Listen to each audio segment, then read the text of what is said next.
भूमंडलीकरण विश्व का बनना या वैश्वीकरण। तो वैश्वीकरण यदि दे दे तो वो, भूमंडलीकरण दे दे तो वो, दोनों के बारे में एक ही विचार ले, कोई दो रंग का चीज। उद्देश्य है पढ़ने का आज मेरा भोजन की यात्रा। आज हम लोग का मुख्य उद्देश्य है पढ़ना भोजन की यात्रा।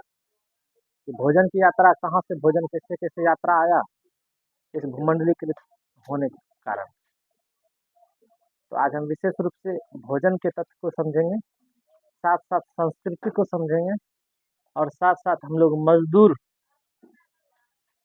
का आवागमन पूरे विश्व में कैसे हुआ और भारत से मजदूर कैसे गया पूरे विश्व, यही सब चीजें बात आज करेंगे। प्रयास करेंगे आज की क्लास में आपका भूमंडलीकरण समाप्त हो जाए, प्रयास करेंगे पूरा। ठीक है, अब थोड़ा सा पहले मैप बना देते हैं, इसके बाद मैप से हम समझ जाएंगे आगे। क्योंकि यदि हम मैपिंग विचारों से यदि सीखते हैं ना तो ज़्यादा समझ में आता है। इसलिए पहले हम 90 तक में क्या हुआ, आर्थिक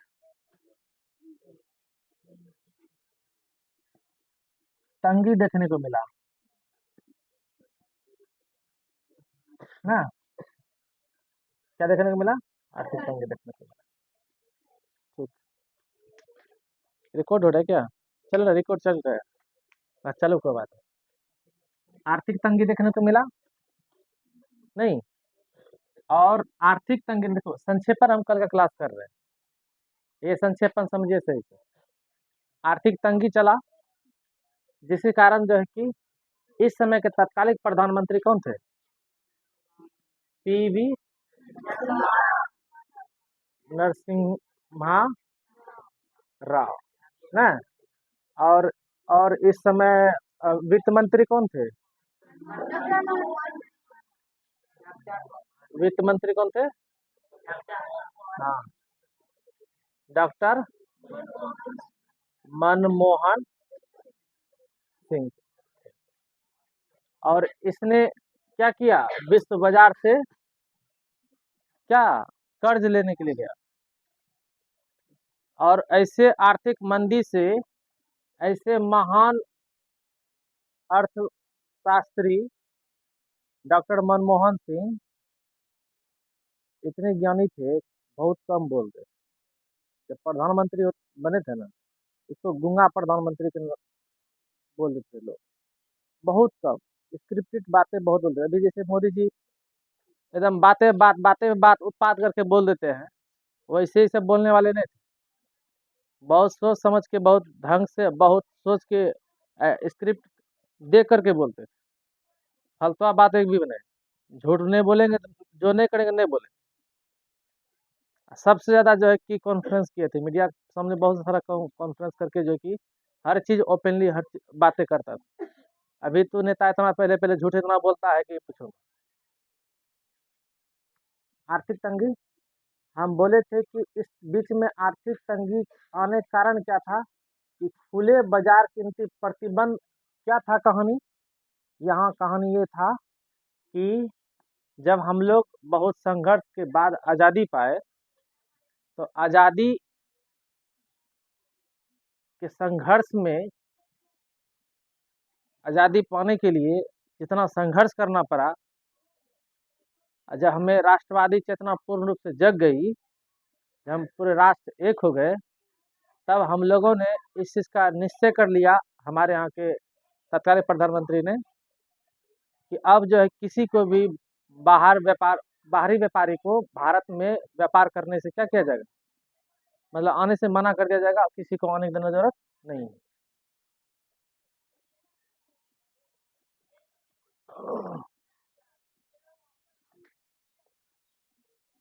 खुले बाजार की नीति प्रतिबंध पंडित जवाहरलाल नेहरू ने लागू किया था, जिसके कारण क्या हुआ था कि बाहरी कोई व्यापार यहाँ नहीं आएगा। और भारत में जितने भी संसाधन है, हमारे भारत में संसाधन क्या होता है पता है सबको, संसाधन होता है किसी भी देश के अंदर पाए जाने वाले ऐसे खनिज पदार्थ जिसका उपयोग करके हम अपने आवश्यकता की पूर्ति स्वयं कर सके। तो ऐसे हमारे यहाँ के वस्तु, चीजें, खनिजों को ही हम संसाधन बोलते हैं। संसाधन का मतलब ये हुआ कोई भी काम करना, उसका जुगाड़। अब देखिए, हमें भोजन की आवश्यकता है, खेती करेंगे, संसाधन है। हमें क्लास की जरूरत, हमें हमें पढ़ाना है तो बोर्ड की आवश्यकता है, तो ये मेरा संसाधन हुआ। कलम मेरा संसाधन हुआ कि नहीं हुआ। अब जो है कि पानी से बचने के लिए छत दे दिए, तो ये मेरा एक संसाधन हुआ। घर बनाए, संसाधन है मेरा। साधन इसलिए कहता है कि संसाधन जो है कि होते नहीं है, संसाधन बनाना भी पड़ता है। और संसाधन प्राकृतिक रूप से जो होते हैं उसका हम उपयोग करते हैं, दोहन कर देते हैं। तो संसाधन का उपयोग करके ही हमें अपना अर्थव्यवस्था को ठीक करना था। ये निश्चय लिया था किसने? पंडित जवाहरलाल नेहरू। पंडित जवाहरलाल नेहरू ने। लेकिन कब तक करोगे?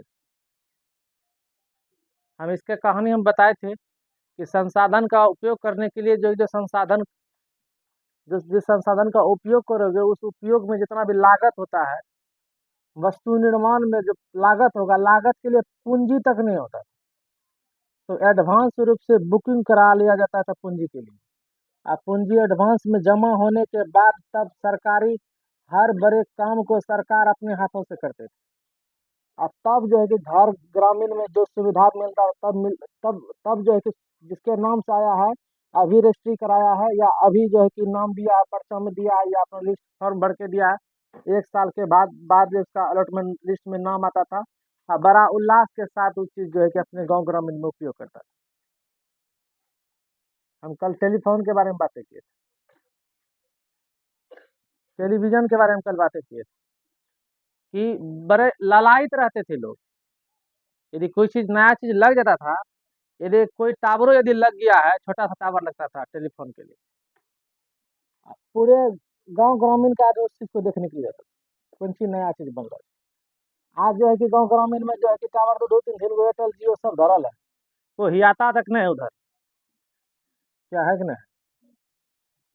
हाँ, लेकिन अभी भी देखोगे हमारे यहाँ संसाधन इतने कम है, अभी संसाधनों का उपयोग करने के लिए बहुत ऐसे उपकरण इतने कम है, इतने कम है कि आज हम लोग उससे बहुत जो है कि अपरिचित है।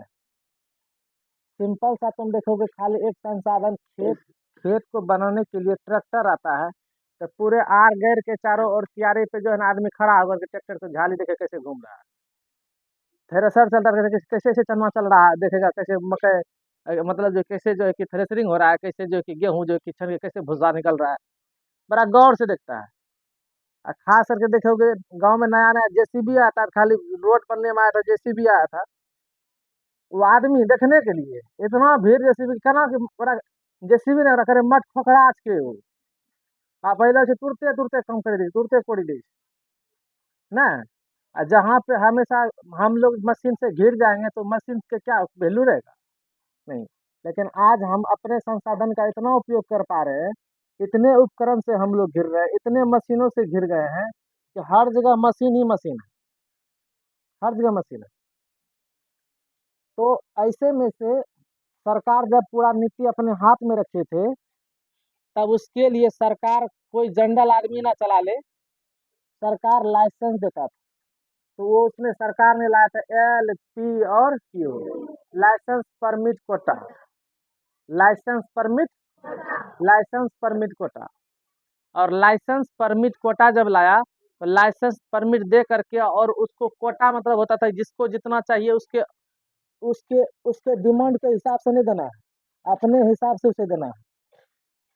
जैसे अभी अपने डिमांड के हिसाब से पैसे दीजिए, जितना लेना है ले लीजिए। उस समय ऐसा नहीं था कि आपके पास कितनों पैसे हो जाएगा, जितना संख्या में यदि बोला है इतना देना है तो आपको उतना ही देना है। जैसे हमारे कोटा में अभी भी मिलता है, चाहे अमीर रहिए गरीब रहिए, सबको चावल दाल गेहूँ जिस अनुपात में मिलता है, संख्या बच्चों की संख्या परिवार की संख्या दे करके उतना ही मिलता है अभी भी। तो उसी को हम कोटा कहते हैं, तो कोटा सिस्टम था। लेकिन आर्थिक मंदी ने 1990 के दशक में आर्थिक मंदी ने झकझोर के रख दिया पूरे भारत को। और कर्ज मांगने के लिए जब गया विश्व बैंक से, मनमोहन सिंह, पीवी नरसिम्हा राव, तो उस समय प्रधानमंत्री को ही चिंता होता है, देश के प्रधानमंत्री को चिंता है, हमारे देश में पूरे कार्यभार अधिकांश प्रधानमंत्री का। तो चिंता था कि भारत जो है कि आर्थिक संकट में जो है कि डूब जाएगा, ऐसे में से इसको बचाने के लिए विश्व बैंक से जो है कि विश्व बैंक का मुख्यालय कहाँ है? वॉशिंगटन डीसी में है ना? वॉशिंगटन डीसी में ही है ना? हाँ, विश्व बैंक। तो विश्व विश्व बैंक से कर्जा मांगने के लिए गया, और जब देखो कहाँ गया, अमेरिका गया है। अमेरिका में इसी 90 के दशक में एक व्यक्ति है जिसका नाम कौन सी है? John Williamson. John Williamson. John Williamson ने उस समय जो है कि भूमंडलीकरण का परिभाषा शब्द दिया था। भूमंडलीकरण, भूमंडलीकरण, ये जो देखते हो भूमंडलीकरण, ये उस समय वहीं पर दिया गया था ये सिद्धांत। और ये शब्द दिया था किसने? जॉन विलियमसन ने। किसने दिया था? तो जॉन विलियमसन उस समय एक भूमंडलीकरण शब्द दिया होगा। और विश्व बैंक जो है कि फटकार लगाते हुए, देखो वैसे भी तो देखोगे पूरे विश्व का देश जो है कि व्यापार करने के लिए मुंह ही आ रहा है, कहाँ भारत आए?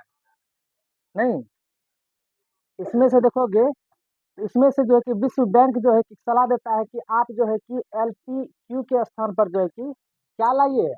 आप लाइए लाइब्रेशन, नहीं, जिसको हम क्या कहते हैं, उदारीकरण ना। और उसके बाद जो है कि परमिट के स्थान पर क्या लाइए ना? प्राइवेटेशन लाइए ना। और जो है कि क्यू के स्थान पर इसको क्या बोले? ग्लोबलाइजेशन लाइए। ठीक है, यानी भूमंडलीकरण से जुड़ जाइए। ठीक है, इससे क्या होगा? इसको बोला गया,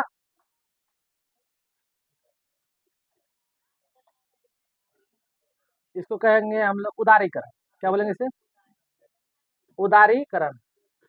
और कैसा ये? निजीकरण, निजीकरण। और उसके बाद क्या था? भूमंडलीकरण।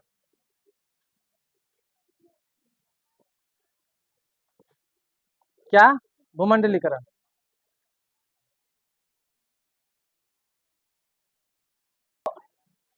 LPQ लाइए, यानी कि क्यू का स्थान पर जी लाइए।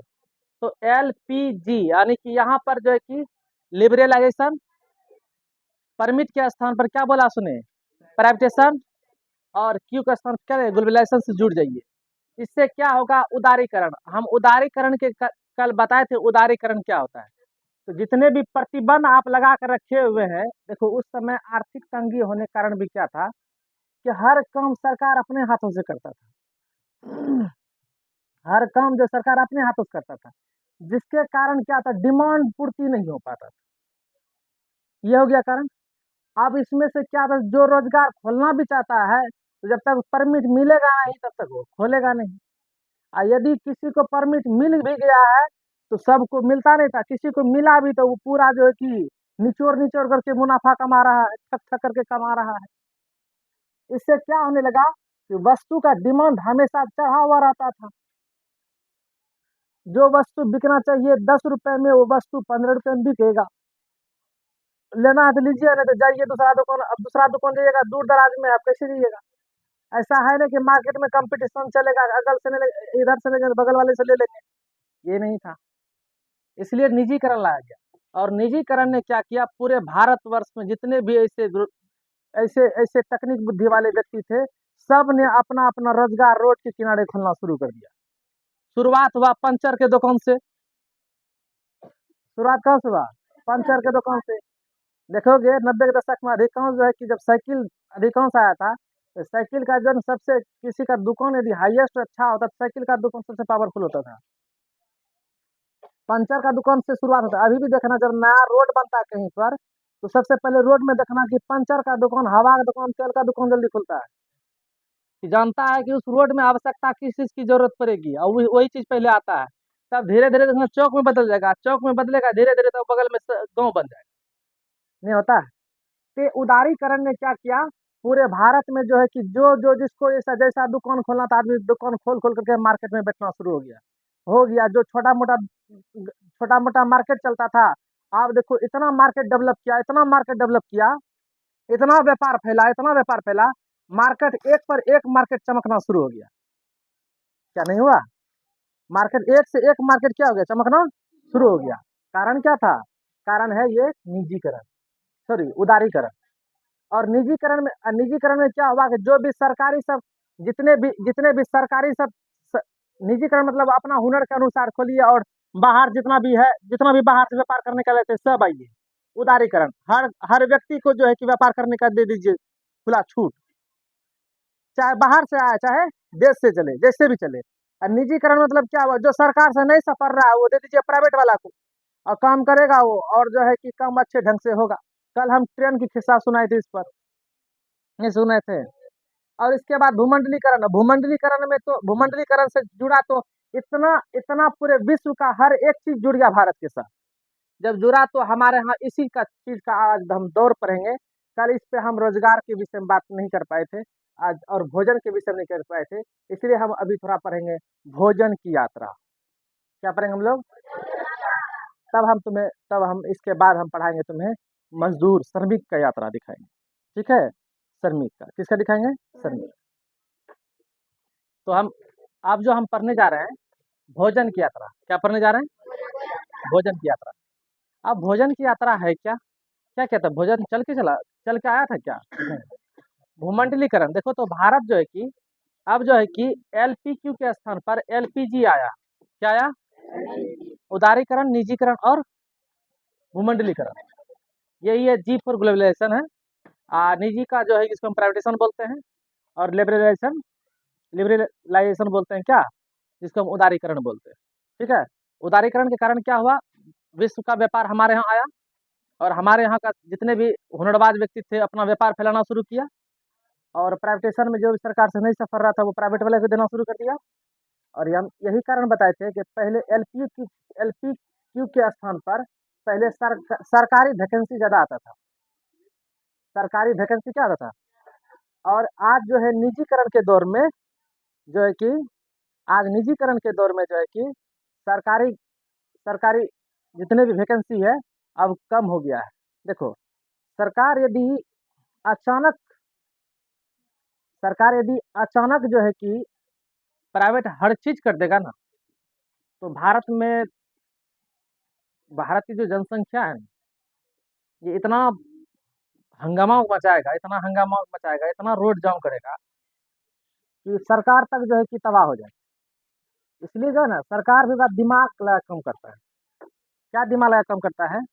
इसने जब प्राइवेटेशन जब शुरू किया, ध्यान दो, 90 के दशक में प्राइवेटेशन, थोड़ा सा यहाँ थिंक करने वाली बात है, सोचने वाली बात है।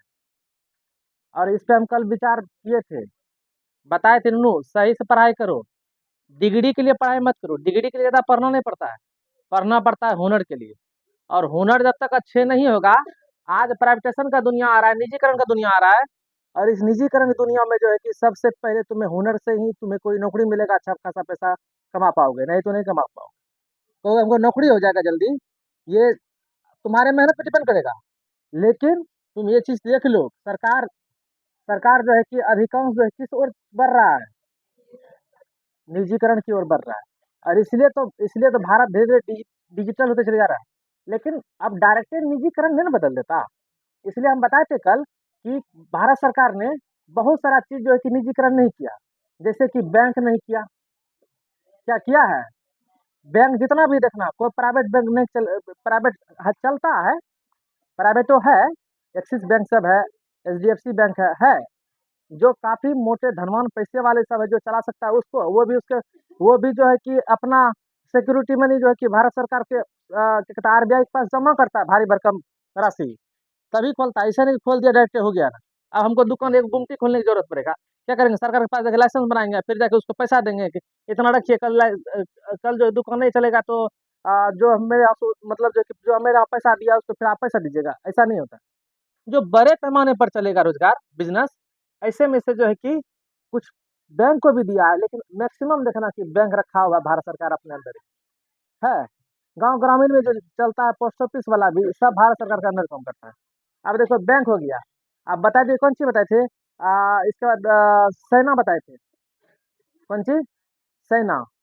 देखो तो सैनिक से जितना भी होगा सब राज्य सरकार और केंद्र सरकार के अंदर है। क्या है?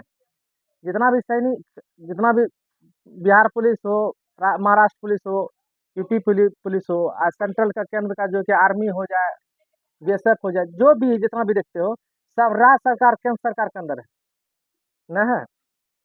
इसलिए ये चीज नहीं किया। यदि यदि ये कर देगा ना, यदि ये सब पूरा प्राइवेटे कर देगा, तो भारी दिक्कत का सामना करना पड़ेगा। आज देखो थोड़ा बैंकिंग की बातें बताते हैं, हम भोजन की यात्रा पे हम आते हैं तुरंत, थोड़ा सा पीछे हम क्लास में एक थॉट दिमाग में आ गया, उस चीज को बता देते हैं। आज देखो थोड़ा सा, ये जो देख रहे हो बैंक वाला देखना, कि बैंक में एगो है बैंक एसबीआई, सबसे बड़का बैंक। आरबीआई इसी को देता है, बैंकों का बैंक होता है आरबीआई, ये है एगो एसबीआई। एसबीआई जो है कि भारत का सबसे बड़ा बैंक है, ठीक है एसबीआई, सरकारी है ये। देखना कि इसमें जो नौकरी है, कर्मचारी जो इसमें खटता है, इतना बनेगा ये लोग, पूछो मत। यदि 1:30 बज गया, लंच का टाइम हो गया, तुम्हारा कम पेपर कम छोड़ देगा, तुमको 2 घंटा बैठा देगा, लेकिन वो खाना खा के आएगा तब ये कम करेगा, ऐसा है। अब देखना कि वो थोड़ा सा भी हाथ डोला कम नहीं करेगा, पेपर उठा देगा, फलवा साहब के पास जाइए, काउंटर नंबर इतना दीजिए, पहुँच काउंटर नंबर इतना दीजिए, पहुँच फिर उठा के काउंटर नंबर इतना दीजिए, फिर उठा करके काउंटर नंबर इतना जाइए, तंग कर देगा। तुम एक दिन जाओगे खाता खोलने के लिए, एक दिन में खाता नहीं खोलेगा। इतना अपने आप में जो है कि पावरफुल अपने आप को दिखाता है, समझ में आया। सरकारी है ना, जब जाओगे तुम खाता खोलने के लिए, तुम जो कि समझ में आ जाएगा बैंक क्या चीज है। यदि तुम ऐसे जगह पे बैंक में से प्राइवेट में चले जाओगे, एचडीएफसी सब बैंक चले जाओगे, प्राइवेट वाला सब में पैसे वाले हो, तुमको वहां बैंक में घुसने के साथ है जो ना कि एकदम जो है कि सेवा सत्कार शुरू हो जाएगा तुम्हारा। गेटे पे प्रणाम पाती करने लगा रहता है पहले, आइए सर, गेट खोलेगा, तुमको गेट नहीं खोले देगा, वैसे गेटमैन जो है कि तुरंत वहां पे जो वॉचमैन जो है कि गेट खोलेगा, तुरंत खोलेगा, आइए सर, नमस्ते, एकदम तुरंत प्रणाम पाती करके जो है कि घुसाएगा अंदर। जैसे जाएगा तुरंत कुर्सी लगा एक पर एक अच्छा वाला सब बैठाएगा, तुरंत पानी के लिए पूछ लेगा। इतना सेवा, इतना खुशी मिलेगा अंदर जाने के बाद, ना हम खाता खोलिए या जीवे, कुछ नहीं मानेंगे, जो कहेगा वही करेंगे। तो ये आज तुरंत तुम एक दिन घंटों में तुम्हारा जो है खाता जो है कि खुल के आ जाएगा। इसके पास जब लोन मांगने जाओगे ना, सस्ता लोन देता है, सरकारी है ना, सस्ता लोन देता है, लोन मांगने जाओगे लोन जल्दी पास नहीं करेगा। आप प्राइवेट वाला सब जल्दी हरा करके घर पे आता है लोन देने के लिए, लीजिएगा लोन की हम देने वाले हैं, क्योंकि वो रेट थोड़ा ज्यादा लेता है, नहीं आता है। नहीं देखते हो घरे घर अभी किस किस सब आदमी शिकार हो रहा है, नहीं हो रहा है। इसके यहाँ जाओगे नहीं देगा, अब प्राइवेट वाला दौड़ दौड़ के देगा तुमको लोन, देता नहीं देता है, वो लिहोरा करता है, यहाँ लिहोरा करना पड़ता है, इतना इठलाता है बैंक कर्मचारी सब। ये समझ में आ रहा है। सरकारी यही जैसे प्राइवेट कर देगा, पानी पीने इसको फुर्सत नहीं मिलेगा तब, समझ में आ रहा है ना। सरकारी का नियम में यही है, बैठल नहीं हो खटेंगे वही पैसा आएगा, खटबो करेंगे वही पैसा आएगा, इसलिए आराम से खटेगा, कोई टेंशन नहीं है, जनता का सुख नहीं देखता है, ये कहानी अलग। सेना देखोगे, ये तो है ही है। इसके बाद और बातें किए थे, बैंक, सेना, डाक देखिए, देखिए तो अभी भी चिट्ठी पहुंचाने कम सरकार का कर्मचारी कम करता है, नहीं करता है। ये सब चीजें, ये सब चीजें कुछ ऐसे प्रभाव रखा, जो बड़ा संसाधन बड़े रूप में, बड़े भारत के बड़े क्षेत्रों में काम करता था ये सब चीज, इन सब चीजों को प्राइवेट नहीं किया, तो भारत सरकार ने क्या दिमाग लगाया पता है।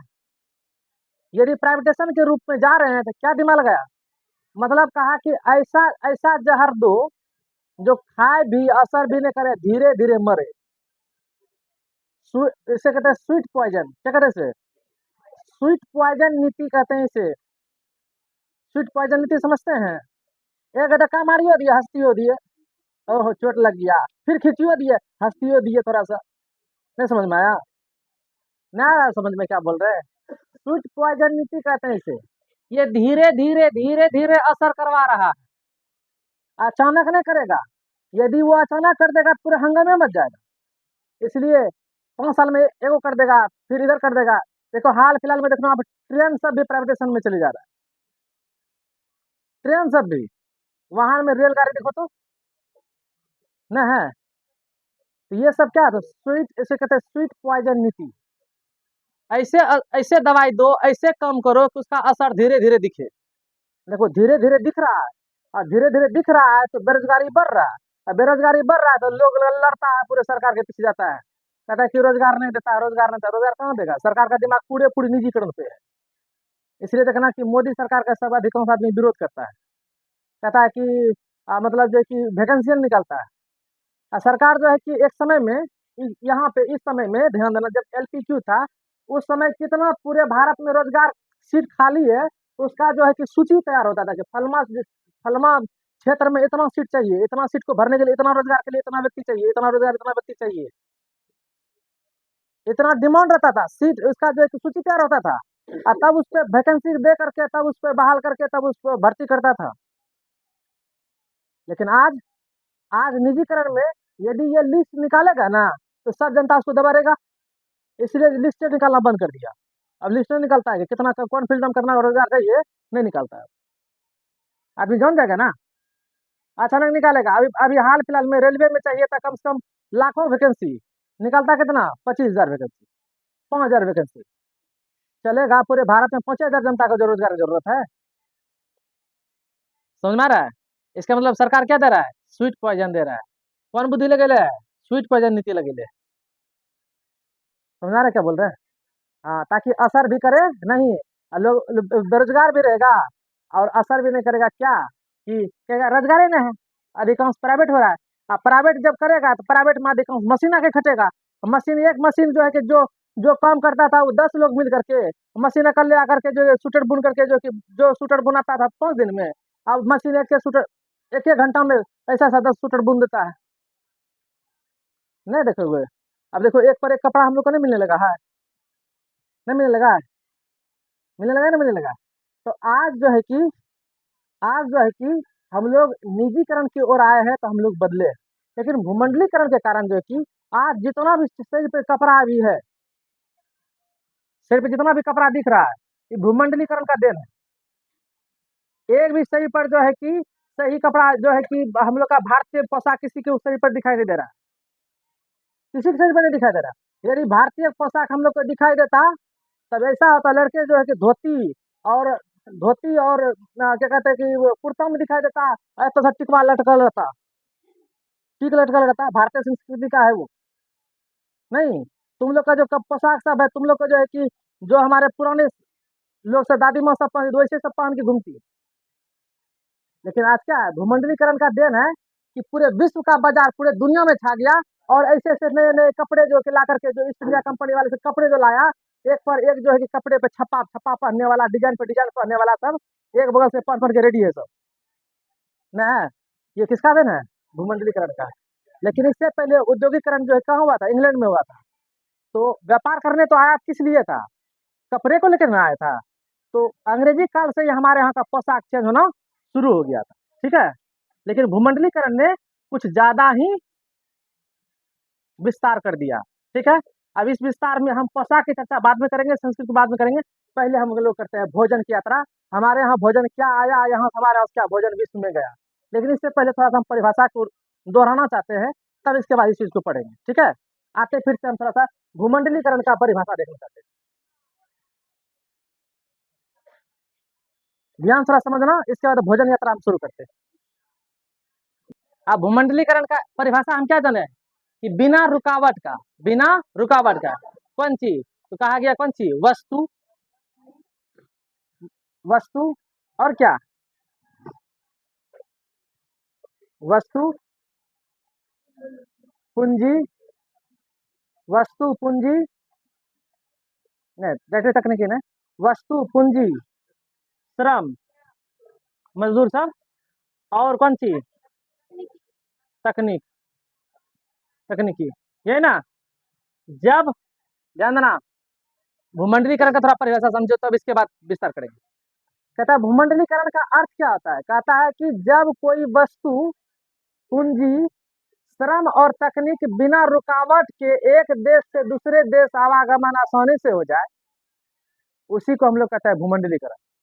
और ये भूमंडलीकरण जो है कि शब्द देने वाला कौन था? John Williams. ठीक है, तो इन शब्दों में देखो तो पहला चीज यहाँ पे क्या दिख रहा है हमें? वस्तु। अब वस्तु मतलब क्या, इस वस्तु में कौन चीज देखेंगे, पहले भोजन, क्या देखेंगे, भोजन। आज भूमंडलीकरण का ही देन है कि पूरा दुनिया में जो है कि भोजन की यात्रा पूरा सुलभ तरीका से आवागमन एक देश से दूसरे देश हो पाया, क्योंकि पूरा दुनिया जो है कि अपना सभी अपना अपना द्वार क्या कर दिया, खोल दिया कि आइए आसानी से व्यापार कीजिए और हमारे यहाँ से जाइए, कोई दिक्कत नहीं। हाँ, लेकिन हम लोग पहले, इससे पहले अपना नीति पर जो है कि पूरा तैनाती देख लिए कि जिस तरह हम लोग गुलाम हुए थे ऐसा गुलाम फिर से होना चाहिए, ठीक है। तो बिना सरकार के परमिशन से कोई भी होता, ऐसा नहीं है कि जो आया अपने मन से चले जाएगा, नहीं, सरकार के परमिशन से ही आता है वो भी। अब इनमें से अब क्या है भोजन में या वस्तु में, क्या है तो भोजन, तो भोजन कैसे कैसे क्या है, हम बगल में देखोगे, ये चीन देखो, बगल में हमारा कौन है, चीन है। बगल में जो चीन देश है, चीन भारत विश्व का सबसे बेहतर अर्थव्यवस्था वाला देश है। और चाइना से एक मार्ग जाती थी यूरोप तक, वो था रेशम मार्ग। इस मार्ग को होते हुए, रेशम मार्ग, इस मार्ग से होते हुए चाइना से इस मार्ग होते हुए यूरोप तक पहुंचता था क्या, हम वर्ल्ड मैप पे दिखाए थे, रेशम मार्ग यूरोप के रोम तक सम्राट तक पहुंचा था। तो याद करो कि हम जब बता रहे थे कि देखो चीन से, एशिया से जो है कि एशिया से इसकी संस्कृति सभ्यता बताए, इसमें छापा खाना, और साथ साथ हम क्या बताए थे इसमें, छापा खाना, इसमें कागज बताए थे, और क्या बताए थे, व्यापार जो है कि एशिया से यूरोप के बीच होता था। नहीं, अब बताओ तो क्या सिर्फ व्यापार के साथ साथ क्या भोजन की यात्रा नहीं होता होगा, क्या इसमें जो है कि क्या कहते हैं, संस्कृति का यात्रा नहीं होता होगा, होता था। सुनो ध्यान से, जब यूरोप से, ध्यान देना,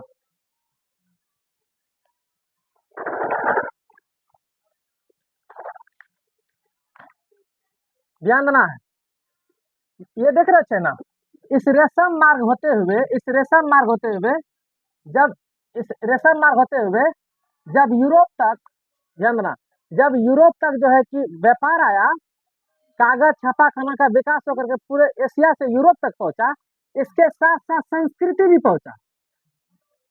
क्या पहुंचा, संस्कृति। संस्कृति में क्या पहुंचा, इसमें जो है कि मिशनरी सब वाले, ईसाई मिशनरी सब वाले जो है कि शिक्षा उजागर करने के लिए, अपने धर्म प्रचार प्रसार को बढ़ाने के लिए जो है कि ये जो है कि यूरोप से कहाँ आए, एशिया आए, और एशिया में गरीब तबके ऐसे लोगों को जो है कि अपने धर्म में मिला करके शिक्षा अपना संस्कृति सिखाया। आज भी देखोगे भारत में देखोगे, ये गरीब वाला एरिया जो क्षेत्र था एक समय में, एकदम जो आदिवासी जनजातीय लोग वाला सब था, इन सब को जो है कि ईसाई धर्मों में लेकर के सबको जो है कि अंग्रेजी पद्धति ज्ञान दे करके, अपना संस्कृति ज्ञान दे करके सबको ईसाई बना दिया। आज देखो तो हमारे यहाँ देखो पूर्वी देश में नागालैंड सब देखोगे, उन लोग का देखोगे भाषा में अधिक सब अंग्रेजी बोलेगा। केरला देखो है, केरला सब देखो पश्चिमी घाट के क्षेत्र में बसा हुआ, ऐसे ऐसे, अरे क्या कर रहे, ध्यान दो। तो ईसाई मिशनरी वाला जितना भी आया तो शिक्षा को फैलाया यहाँ पर, क्या पहले फैलाया यहाँ पे। आज देखो, आज इसका इसी का असर है कि हम लोग जो है कि अंग्रेजी का ज्ञान अब सिलेबस में लेना पड़ता है, नहीं तो हम अपना हिंदी से फुर्सत कहाँ है, हम अपना हिंदी तो पढ़ सकते हैं, लेकिन आज कंपलसरी कर दिया कि अंग्रेजी भी पढ़ना पड़ेगा, नहीं पढ़ना पड़ेगा।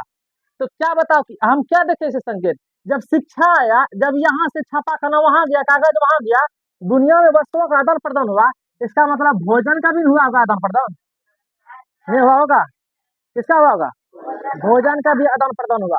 अब जैसे हमारे यहाँ का जो है कि देखो सबसे बेहतर भोजन जो दाल भात तरकारी, तरकारी सब्जी नहीं होता है, तरकारी होता है। अब जो दाल भात तरकारी हम लोग खाते हैं, बड़ा बेहतर भोजन हम लोग का है, दुनिया का सबसे स्वादिष्ट भोजन है। हाँ, लेकिन हम अब हमारे बिहार में जो है कि लिट्टी चोखा न है, तो अब महाराष्ट्र में बड़ा पाव, और जो है कि नहीं, ये चीज देखो हमारे यहाँ ये असरदार चीज है, काफी लोग इस चीज को खाता है।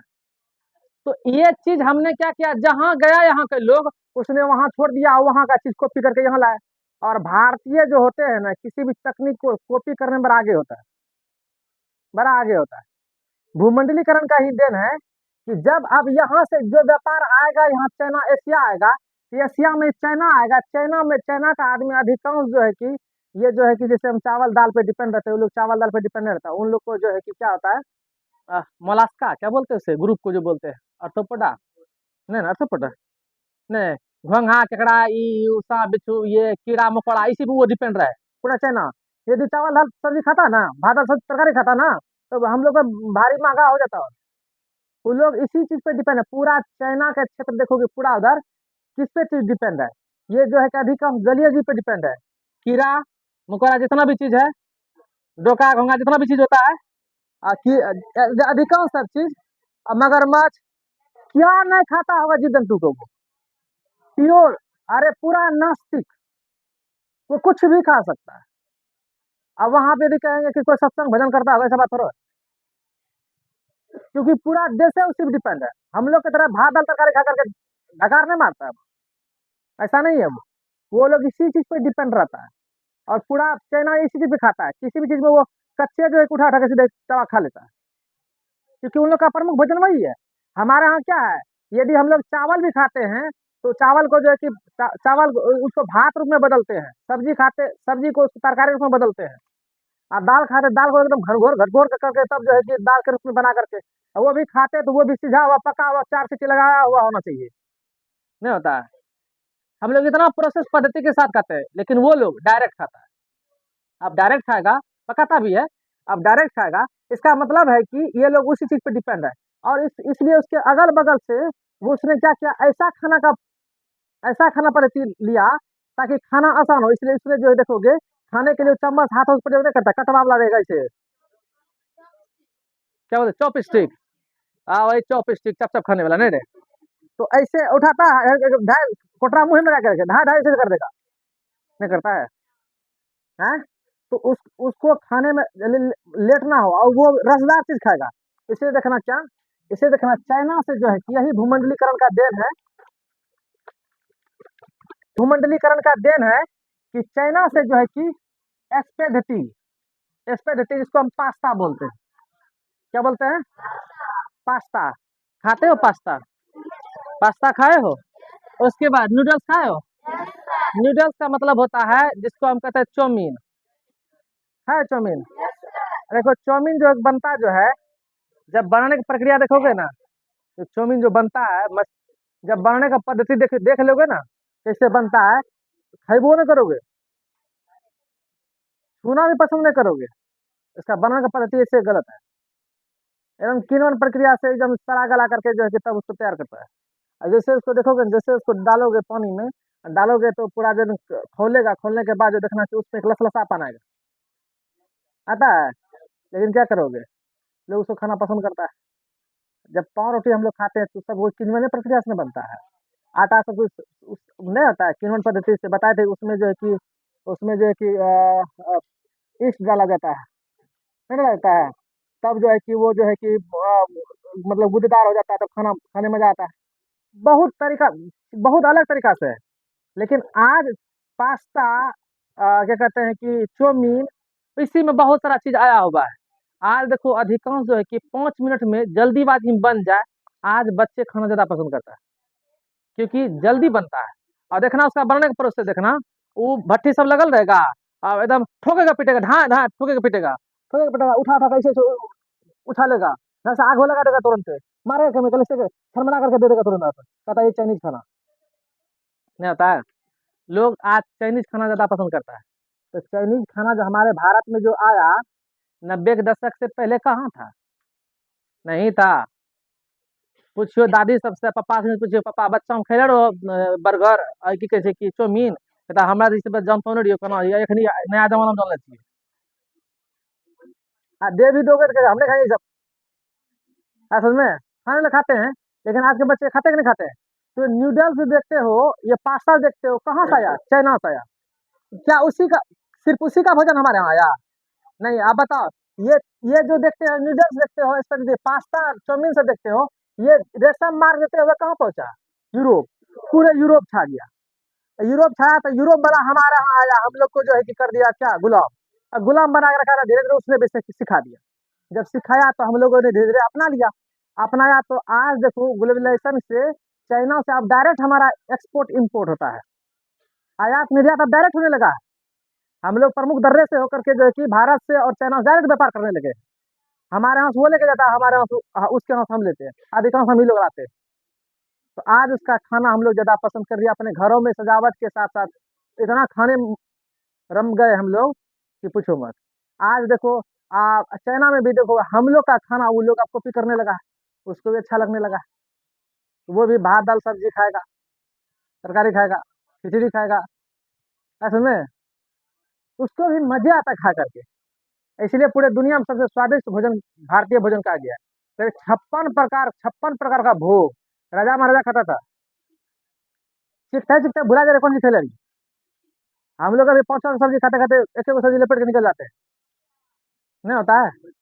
अब 56 प्रकार का जो है कि थाली में सजावट होता तब वो खाता था राजा। तो इसलिए प्रसिद्ध आज जो है कि पूरे यूरोप में चला गया। इसलिए इसलिए देखोगे, ध्यान समझो यहाँ पे, ध्यान समझो। इसलिए जब आप बाहर जाओगे ना, तो होटल पे जो लिखा हुआ झंडा, होटल पे जो है देखोगे 5 रंग का झंडा धरा हुआ मिलेगा, और लिखा लगा उसमें 5 स्टार होटल। इसका मतलब क्या है? इससे हाँ हाँ, 5 देश का मतलब क्या हुआ? 5 स्टार होटल का मतलब हुआ कि अलग अलग देशों का भी यहाँ पे भोजन आपको मिलेगा, है समझ में। लेकिन तुम मानपुर चले जाओगे, मिल जाएगा क्या? ढोलेजा मिल जाएगा? पूर्णिया मिल जाएगा? नहीं मिलेगा। मिलेगा ऐसे रोड लाइन में मिलेगा जहां पर जो कि उपलब्ध रहता है, मिलेगा बड़े बड़े शहर में जाके मिलेगा, लेकिन हर जगह लोकल में आपको नहीं मिलेगा। क्या मिलता है? और जब जब तुम महानपुर ऐसे बाजार में, छोटे छोटे बाजार में जाओगे खरीदने के लिए, वही बोलेगा क्या है खाना में, कहेगा भात दाल तरकारी है। क्या खाइएगा? नॉनवेज में खाइएगा? चलो मुर्गा भात है। क्या है? बोलते मटन बिरयानी है, ये है वो, यही खाइए। लेकिन उसके यहाँ कहोगे वो कि 5 स्टार होटल का खोल लेते हैं, इसका मतलब वो 5 देशों का खाना, पाँच कम से कम 5 देशों की तरह की वेराइटी उसको रखना पड़ेगा, नहीं है? तो आज जो हम लोग 5 स्टार होटल देखते हैं, बड़े बड़े रेस्टोरेंट देखते हैं, यही भूमंडलीकरण का क्या है? देन है। जो अलग अलग प्रकार का हम लोग जो है कि मार्केट में खाना देख पाते हैं और खा पाते हैं। इसे देखना, शहर टाउन में जो है कि लोग जो है कि 7 दिन मतलब सप्ताह में 7 दिन में जो है कि यदि 5 दिन जो है कि वो आराम से घर का खाना खाया है, तो 2 दिन चाइना खाना खाने के लिए जो बेताब रहता है। इसलिए देखना कि चाइनीज खाना खाने के लिए जो है कि निकलेगा शनिवार को, वीकेंड में, शनिवार के रात में निकलेगा। 5 स्टार में एकदम बड़े बड़े शहर में जाओगे ना, पार्किंग करने के लिए रोड के बीच में पार्किंग करने के लिए रहता है, कार लगाया है, और रोड के किनारे में यहाँ हंसने के बाद वहाँ पास्ता मिलता है, तो वहाँ चाउमीन मिलता है, पता नहीं कैसे कैसे से चीज मिलता है, काफी महंगा महंगा मिलता है। वही खा पी करके शनिवार का जो है कि पेट भर लिया, खाते पीते आधा रात कर दिया, सोएगा, एकदम रविवार को उठेगा एकदम जो है कि 9 बजे, 9 बजे जगह, वो भी चाय पिया। अब क्या आज दिन का डिनर जो है कहाँ होगा, मतलब दोपहर का खाना कहाँ होगा? फिर होटले में होगा, जाएगा, फिर सोमवार से अपना घर का खाना शुरू। मतलब मतलब ये बाहर का खाना जो आज खाने लगा है, भूमंडलीकरण का ही देन है। लोग बाहर जाके पैसा खर्चा करता है, अच्छे अच्छे खाना खा पाता है। यदि तुम भात दाल तरकारी खाए यहाँ पर, तो के जाते हैं कहाँ? 5 स्टार होटल, क्या करने के लिए? भात दाल तरकारी खाने के लिए हम ले जाएंगे, हम ले जाएंगे, जाएगा बच्चा सब खाने के लिए? बोलो, बच्चा सब जाएगा खाने के लिए? नहीं, हम यही अच्छा खाएंगे, वहाँ नहीं खाएंगे। इसलिए वहां जाता है, क्या खाएगा? बर्गर खाएगा, चाउमीन खाएगा, पास्ता खाएगा, पिज्जा खाएगा, नहीं खाता है? चलो आगे बढ़े, आगे बढ़े। और यही यही भूमंडलीकरण है। ऐसे सब चाइनीज खाना को उपलब्ध कराने के लिए दूर दराज से कैसे आएगा? इसी में जो है नए नए कंपनी लॉन्च किया, आ गया इस पे स्विगी, जोमेटो, क्या बोलते, जोमेटो, हाँ जोमेटो ना है, और कौन सी है रे? जोमेटो, डोमिनो, ये सब है। हाँ, ढो ढो के घरे घर पहुंचाना शुरू कर दिया, नहीं पहुंचाया है? एकदम किसरा कहता है कि नया नहीं पहुंच पाएंगे टाइम पे, तो आपका फ्री में खिला देंगे, आपको फ्री में खिला देंगे। देखो इतना इसका प्रचलन बढ़ा, इतना प्रचलन बढ़ा। आज देखो भले ही हमारे यहाँ नहीं, अभी करोगे कितना ऑर्डर करोगे नहीं आएगा, लेकिन शहर टाउन में ऑर्डर करने के साथ 5 मिनट में आपके यहाँ घर का बेल बजाएगा, आइए लेके आए स्विगी वाला है, देखिए ऑर्डर दिए थे, लीजिए, पैसा खर्चा कीजिए, मिलेगा। ये किसका देन है? सब भूमंडलीकरण का देन है। और पूरे दुनिया का भोजन आज हमारे मार्केट में पाया जाने लगा है, और हमारे यहाँ का खाना भी पूरी दुनिया में पाया जाने लगा है।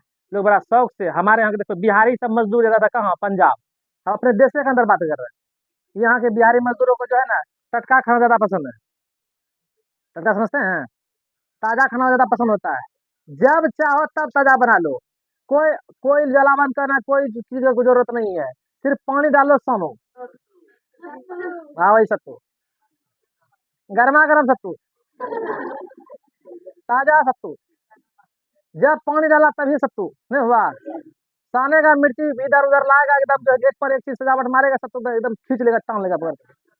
ना एकदम पता नहीं चलता है, 5 मिनट के अंदर जो है कि कहता है नूडल्स खाना जो बनता है, चाउमीन सब 5 मिनट बनता है। कहता है 5 मिनट खा पी कर हाथ धो लेंगे, ऐसा बिहारी खाना है।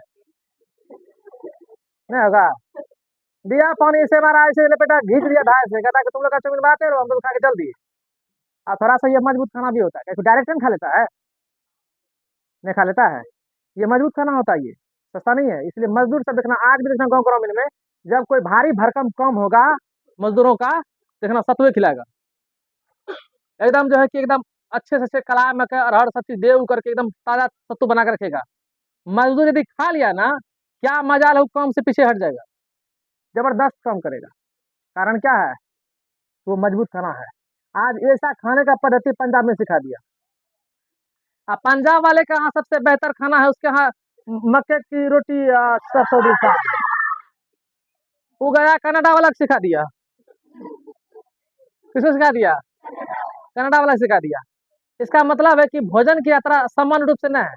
और हमारे यहाँ, समझो सही से, हमारे यहाँ खास करके यही भूमंडलीकरण ने जो है कि आप देखते हैं हमारे यहाँ कौन कौन सा खाना ज्यादा पसंद किया जाता है पूरे दुनिया से।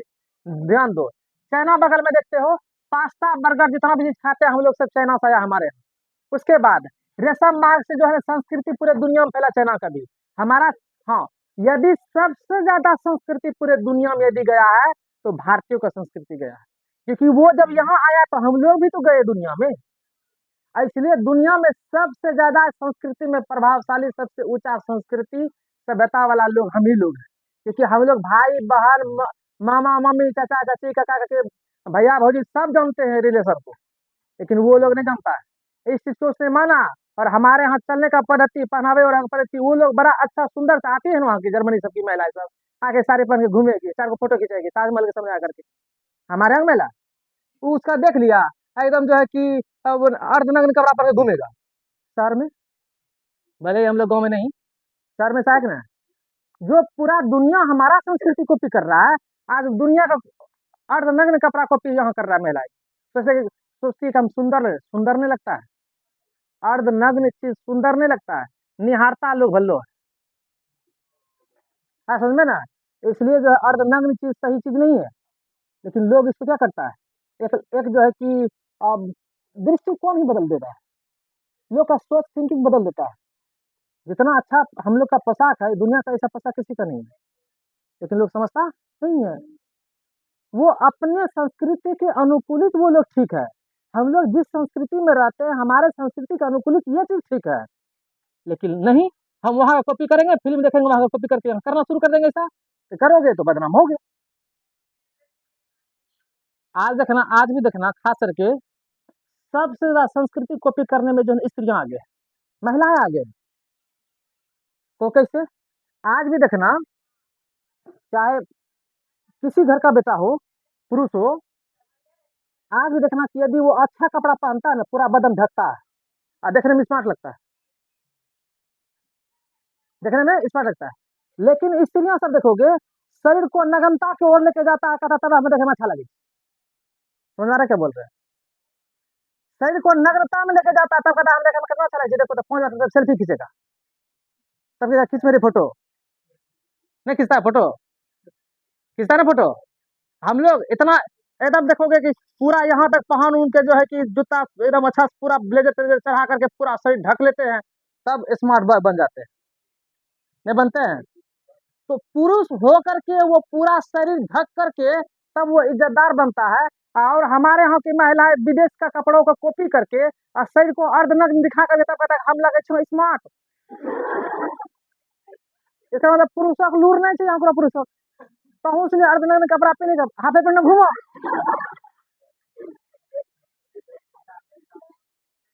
होना चाहिए ना, होना चाहिए, लेकिन नहीं। आज हम अपने आप को स्मार्ट दिखाते हैं तो शरीर पे पूरा कपड़ा पहनते हैं, नहीं पहनते हैं। समझ में आ रहा क्या बोल रहे हैं? तो संस्कृति ने हमें विश्व सुनो, इस ग्लोबलाइजेशन ने, भूमंडलीकरण ने हमें संस्कृति को, हमारे संस्कृति को बिगाड़ा भी है। अरे कुछ अच्छा भी किया तो कुछ अधिकांश बिगाड़ भी दिया है। तो बिगाड़ने का रीजन यही होता है, हम लोग अपना विवेकशीलता से काम करते नहीं है। समझ में आ रही बात क्या आप समझा रहे हैं?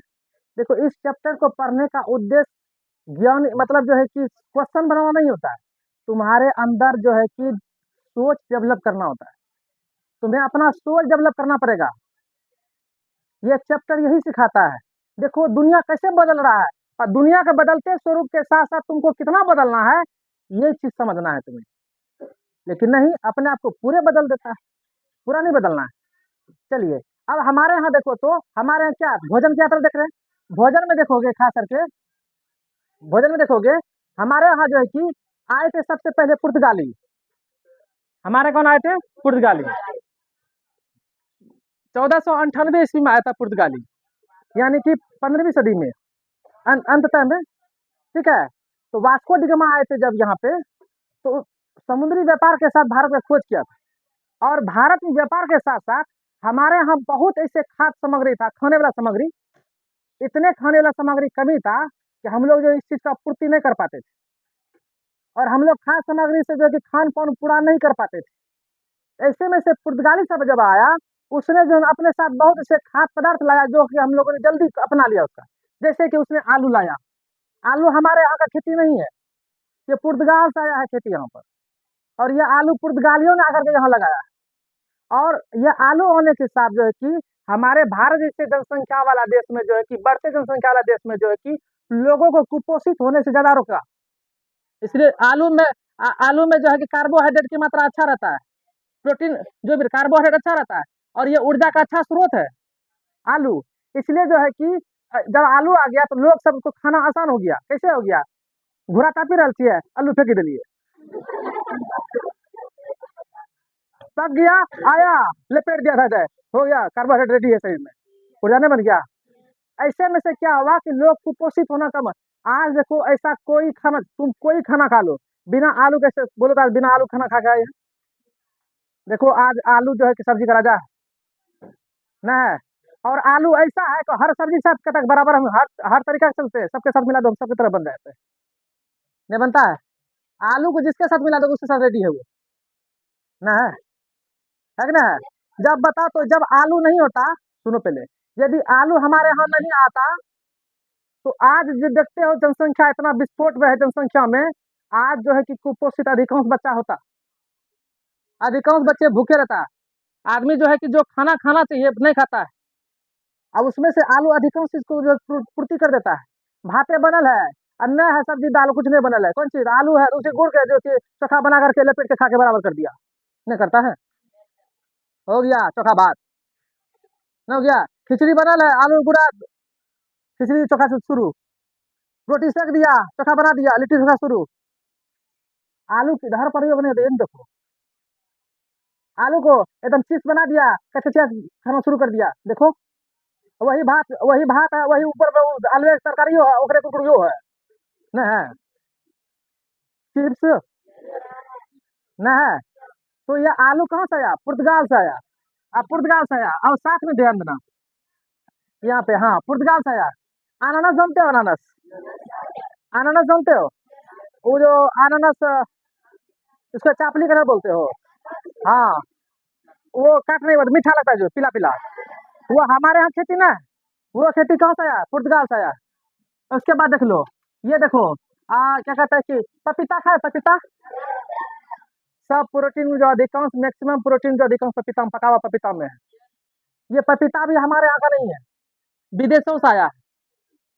पुर्तगालों सब ने लाया यहाँ पर, जब व्यापार करने के लिए आए तो अपने क्षेत्र में लगने वाला पेड़ पौधे जो अधिकांश उगता था, वो ला करके यहाँ लगा दिया।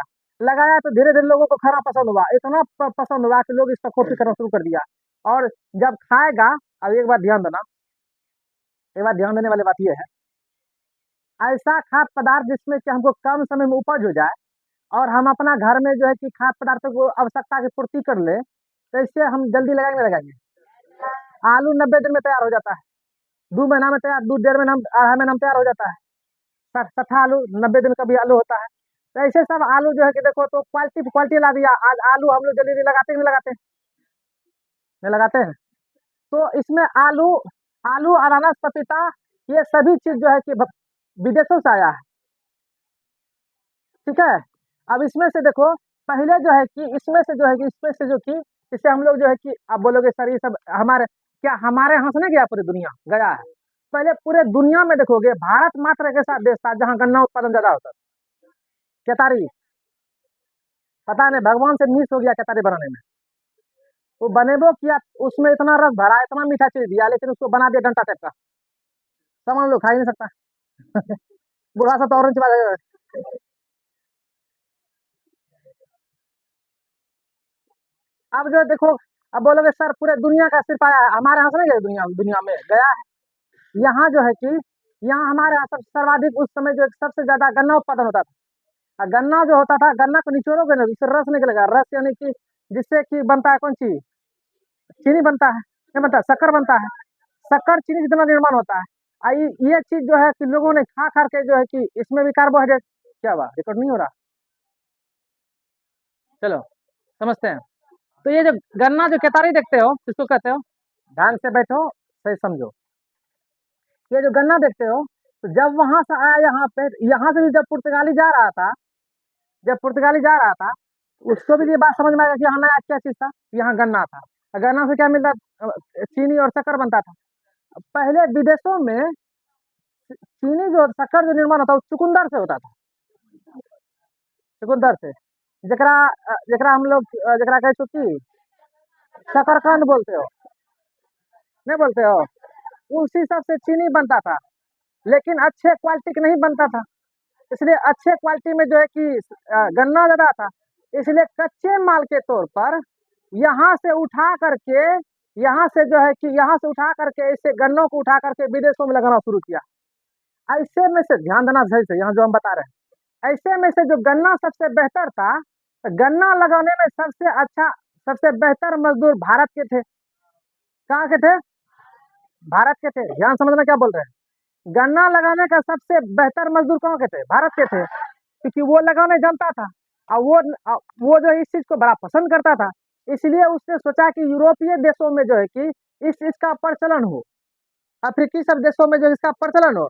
इसलिए अपने क्षेत्र में जो है कि यहाँ के मजदूरों को जो है अनुबंध पर, कौन चीज पर, एग्रीमेंट करा करके उसे जो है इंजीनियर के तौर पर, कौन सी तौर पर, कौन सी वाला इंजीनियर? ऐसे सब किसान वो कहता था क्या गन्ना लगाने वाला इंजीनियर है, कौन सी है, इंजीनियर के तौर पर अनुबंध पर, कॉन्ट्रैक्ट पर यहाँ से ले करके अब विदेश लेके जाते थे। अब विदेश ले जा करके उससे गन्ना लगवाते थे। क्या लेते थे? गन्ना। ताकि ये जो कि गन्ना अच्छा उत्पादन ये लगा पाएगा तो अच्छा होगा।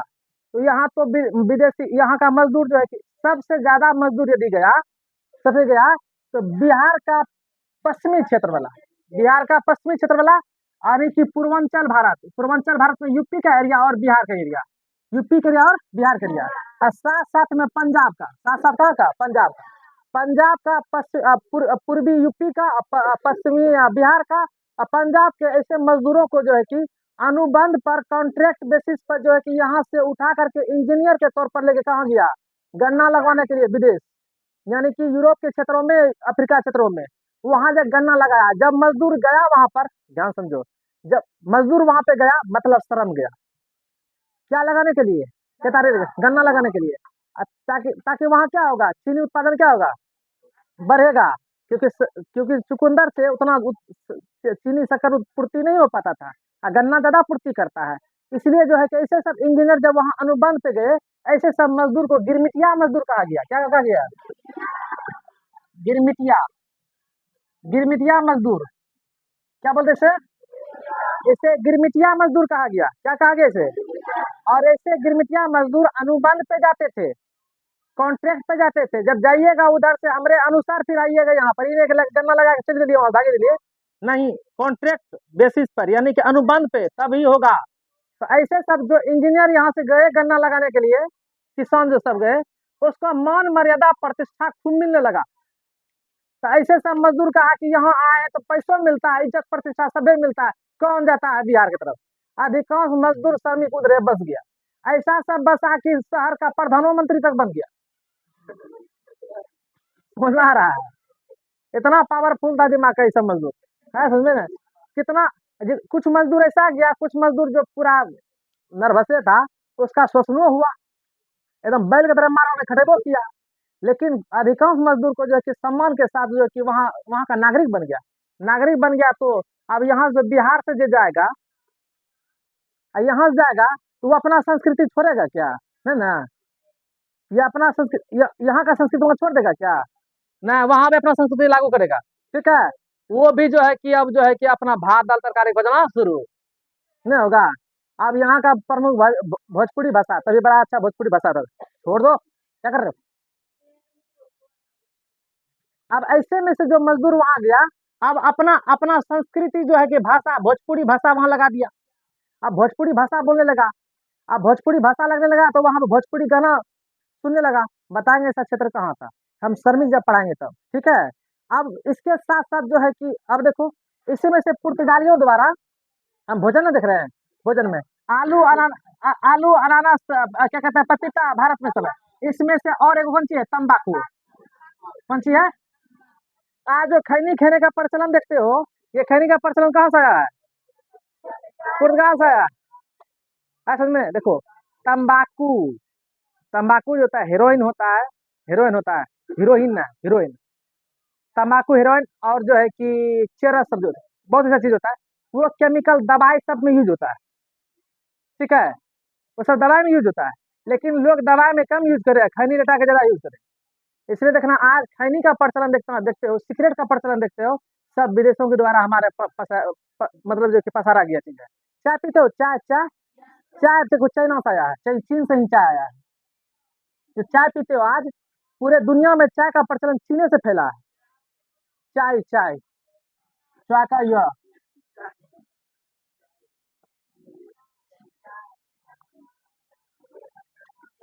ठीक है, पूरा चाय का प्रचलन कहाँ से फैला है?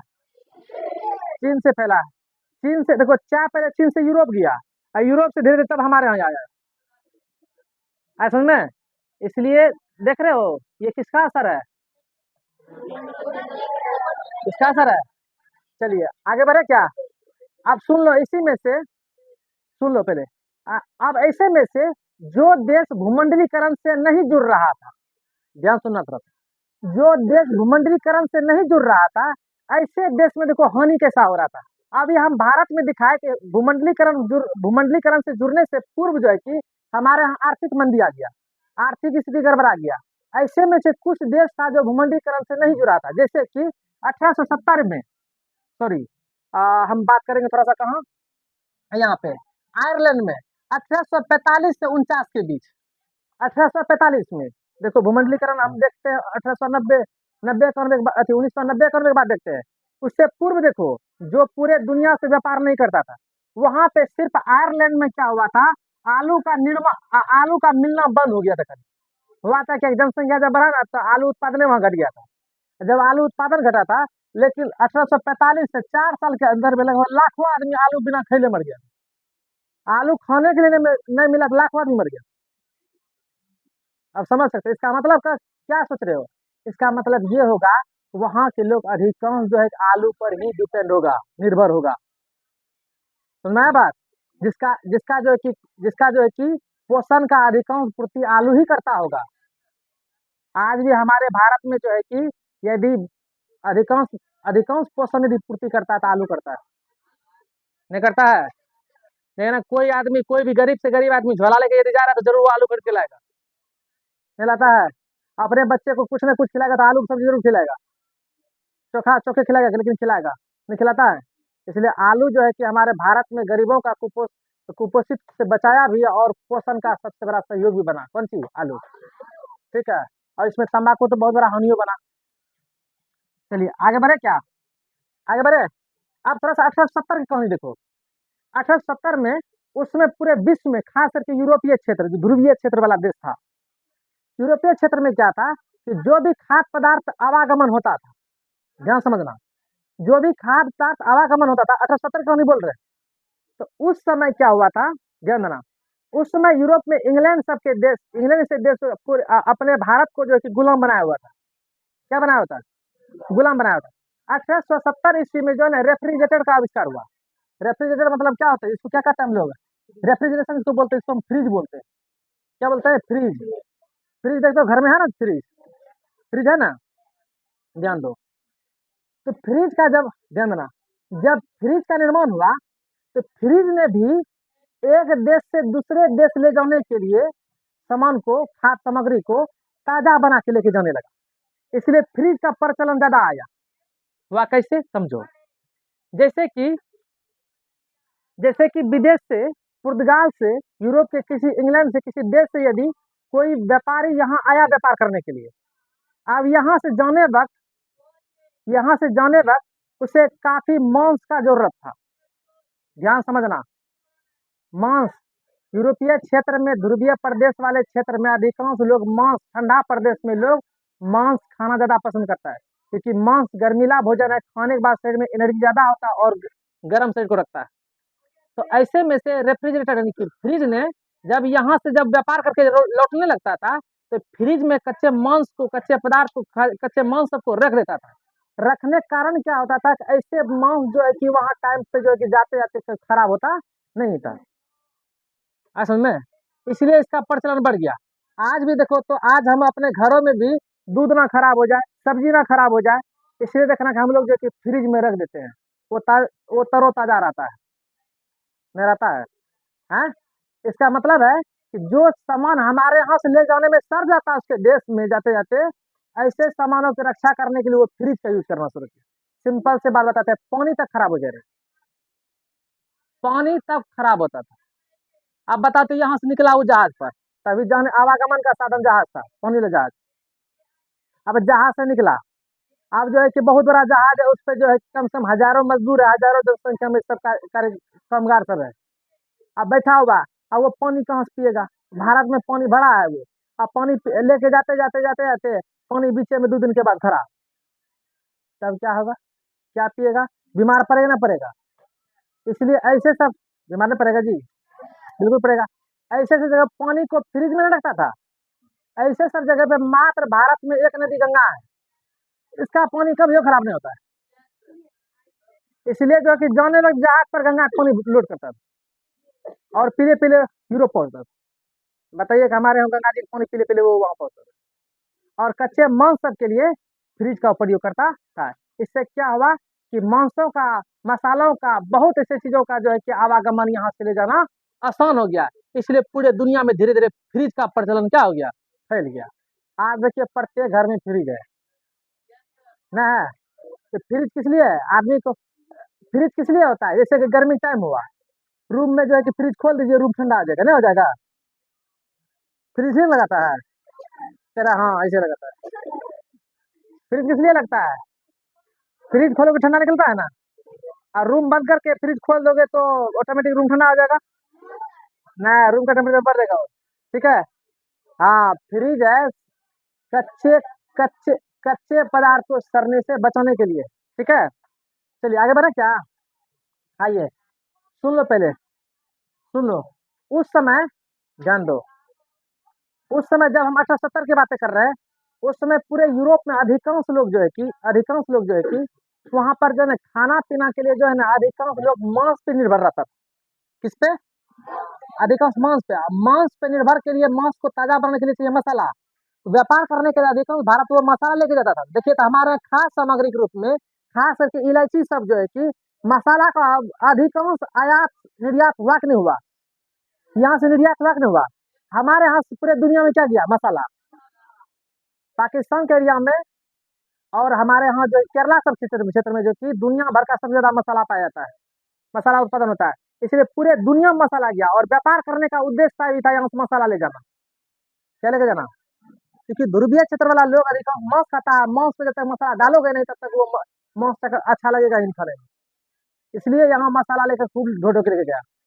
देखिए हमारे यहाँ मसाला गया पूरे दुनिया की, यदि हमारे यहाँ आ रहा है तो हमारे यहाँ से पूरी दुनिया जा रहा है। ये तो तुम्हारा थोड़ा सा हो गया पीछे, भूमंडलीकरण से पहले कहानी। लेकिन भूमंडलीकरण जब आया ये सब आसान और हो गया, बहुत ज्यादा आसान हो गया। समझ में आया बात? आगे बढ़ सकते हैं? हैं? तो पूरे यूरोप में उस समय रेफ्रिजरेटर का आविष्कार जब नहीं हुआ था, उससे पहले जो है कि पूरे यूरोप में ब्रेड रोटी यानी कि आलू उधर मिलता था। आलू ब्रेड, ब्रेड पे जो है ना कि आलू गठी बना करके लगा करके वही ब्रेड आलू खा लेता था, वही खाता था, वैसे जीता था। हाँ वैसे ही पका करके, जिससे भी खो आलू ब्रेड से यही खा कर रहता था। वो भी कौन सी, ये सब खाने के लिए लाइन लगना पड़ता था वो यूरोप में। यूरोप के कुछ ऐसे देश थे जहाँ पर ये सब खाने के लिए अपने बच्चे को खाना पूर्ति करने के लिए लाइन लगा करके बच्चे को खाना सरकार देता था, ये सब देने के लिए। हमारे यहाँ जब ऐसे जब पानी उनी बाढ़ आ जाता है तो ऊपर से लालू जी हो के क्या कहते दाल मोट चुरा गिरा देता था चुरा दाल नहीं गिरा देता है। लेकिन वहां पर जो लाइन लग करके जो खाता था आलू और ब्रेड, ब्रेड वहां पे प्रमुख भोजन वही था। वो लोग ज्यादा खाना नहीं खाता है, हम लोग जैसे नहीं ढका करके नहीं खाना खाता है, तो ब्रेड खा लिया। अभी देखना फिल्म सब में देखना, अभी भी देखना फिल्म सब में, जब वो खाना वाना खाता है ना, थोड़ा सा बॉल लेगा कोटरा, दूध दे देगा, पता नहीं कौन पैकेट में फाड़ेगा, दे के गिरा देगा, खा लिया, बस हो गया, उसका हो गया खाना। हम लोग आँखीम देखना चाहिए पहले पीछे के परस लोग, पहले बच्चा कहता कि मम्मी लाके जो सब्जी अच्छा नहीं लगता है, हाँ मैं कद्दू दिखाई दे रहा है, हम कद्दू सब्जी नहीं खाएंगे, नहीं बोलता है, बोला नहीं बोलता रे। लेकिन वो लोग ऐसा नहीं है, वो लोग अकल से खाता है, हम लोग आँख से खाते हैं, आँखों के देखे में चला मुझे खाना। और अथवा तो और पसंद नहीं करता है, कहता है मम्मी नहीं खाएंगे, ये रतवा है, ये कैसे लगता है देखने में।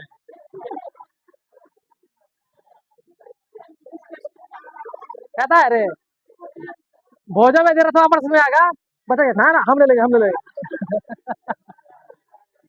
नहीं कहता है, वो कहेगा हम ले लेंगे, क्या रतवा है ये।